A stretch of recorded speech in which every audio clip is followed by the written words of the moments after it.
bañ a dugg bi moom pour xéwlu si moom aw ma si heure moment bi 18h léegi mu jot 18h jàpp timis ñoga nolu ak moom waaw lii moo gën lekk ay tacos lekk ay hamburger ay shawarma lekk na xamul li mu war a consommer local dugub Sénégal dañ kaa bayee ah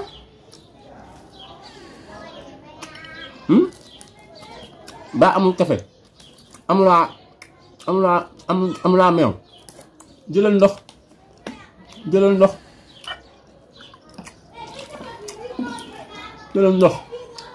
waaw jëlal ndox ba amul café wala meew jëlal ndox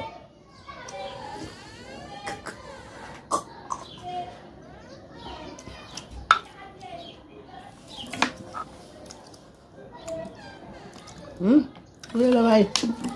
am réew dafa war a développé nit ka xamante ne lu mu tudd mu barkeel la mu tudd rek mu barkeel waaye kooku ba leen ci jàppee ak nit ak kese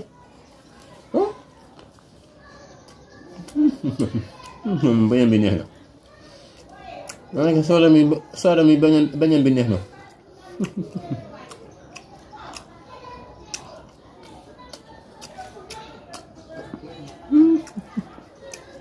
waaye bañ a dugub xoolal dugub lu mu yàggee rek kañ dafa ko voleur dugub ala rawti bañ a dugub